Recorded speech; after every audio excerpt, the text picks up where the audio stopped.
آج کل پرورش ڈرامے کی بڑی دھوم میں ہیں اور لوگ اس ڈرامے کو بڑا پسند کیا جا رہا ہے کہ اس ڈرامہ بڑے ڈفرینٹ ٹاپک پہ بنا ہے اور اس میں پہلی بار اولڈ جنریشن اور نیو جنریشن کے ایشوز کو ہائی لائٹ کیا گیا ہے.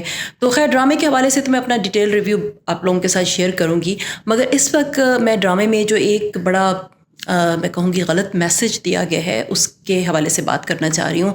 آئی تھنک 36 یا 37 ایپیسوڈ میں سویرا ندیم جو اس ڈرامے میں ماں کا کردار ادا کر رہی ہیں، ٹین ایجر بچوں کی ماں کا کردار، وہ اپنی بیٹی آنیہ کی کچھ ویڈیوز دیکھتی ہیں جس میں انہیں اندازہ ہوتا ہے کہ اس میں سوسائڈل آئیڈیشن آ رہی ہے اور وہ پریشان ہو جاتی ہیں اور اس کو تھیراپی پر لے جانے کا فیصلہ کرتی ہیں.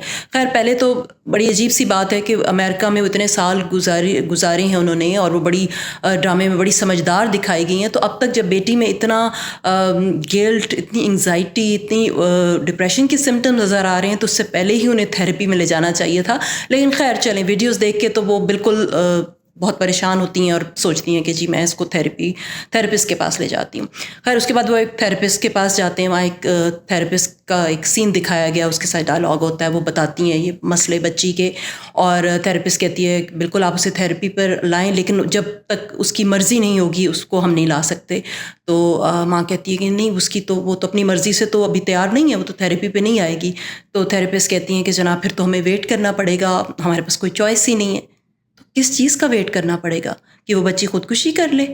مطلب اگر بچی میں اتنے کلیئر کٹ جو وہ ویڈیوز تھیں جس میں وہ کہہ رہی ہے کہ اگر میں چلی جاؤں تو آپ لوگ اپنے آپ کو بلیم نہ کیجیے گا اور اس طرح کی باتیں ہیں، اور وہ تھیراپسٹ کو بتا رہی ہے. حالانکہ اگر کوئی اشارتاً بھی اگر آپ کے سامنے کوئی ذکر کرے اپنی جان لینے کا خودکشی کے حوالے سے تو اس بات کو بہت سیریس لیا جاتا ہے.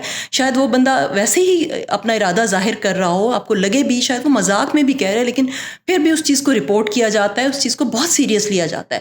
اور یہاں تو اس بچی میں کلیئر کٹ سمٹمز ہیں اور وہ تھیراپسٹ کے تھرو آپ یہ میسج دے رہے ہیں کہ ہم ویٹ کریں جب تک بچی خود نہیں مانے گی، ہم کیسے تھیراپی کر سکتے ہیں. اس وقت تو بچی کو تھیراپی کی نہیں بلکہ میڈیکیشن کی ضرورت، اینٹی ڈپریسنٹ کی ضرورت ہوتی ہے، اس کو کسی سائیکائٹرسٹ کے پاس لے کر جانا چاہیے.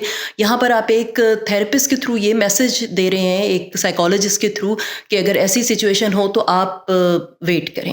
ایک بندہ یا بچہ جس میں ڈپریشن ہے، ہوپلیسنس ہے، یا وہ زندگی سے مایوس ہے، تو وہ خود آ کے آپ کے پاس آ کر کہے گا کہ میں تھیراپی پہ جانے کو تیار ہوں، میرے میں یہ سمٹمز ہیں. ریئر کیسز میں ایسا ہو بھی سکتا ہے، لیکن جو اس ڈرامے میں دکھایا گیا، جو اس میں وہ بچی خود سے تھیراپی پہ جانے پہ ماں شاید بات بھی کرتی ہے تو وہ ریڈی نہیں ہے، تو اس کو تو فوراً اس چیز کو سیریس لیا جانا چاہیے.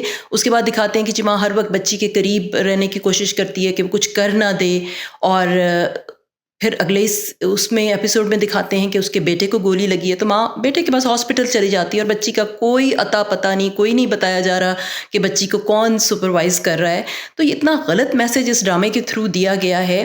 اور میں سمجھتی ہوں اگر کسی رائٹر کو نہیں پتہ مینٹل النیسز کے حوالے سے یا مینٹل ہیلتھ کی اویئرنیس نہیں ہے تو وہ کسی ایکسپرٹ سے مشورہ لیں کہ اگر ایسی سچویشن ہو تو کیا کیا جاتا ہے اور پھر اسکرپٹ لکھا جائے. اور اگر رائٹر نے اس چیز کو مس کر دیا تو ڈائریکٹر تھا، باقی ایکٹرز تھے سارے سمجھدار، ان میں سے کوئی اس چیز کو پوائنٹ آؤٹ کرتا. خیر یہ سین تو مجھے بڑا ہی تھیراپسٹ والا بڑا لیم لگا، تو بڑا غلط ایک میسج دیا گیا ہے. تو پلیز جب مینٹل ہیلتھ کی بات ہو، اس کی اویئرنیس کے حوالے سے آپ اگر میسج دے رہے ہو تو اس کو پھر ذرا سیریس لیا جاتا ہے. یہ نہیں کہ جو مرضی دل کرے تھیراپسٹ کو جو سمجھ آ رہی ہے یا رائٹر کو وہ بول دے. تو یہ چیز تو خیر ایک ایپیسوڈ کے حوالے سے ایک ایشو کو میں نے ہائی لائٹ کیا. ڈرامے کا پورا ریویو میں جلدی آپ کے ساتھ شیئر کروں گی پوری ڈیٹیل کے ساتھ. Stay tuned.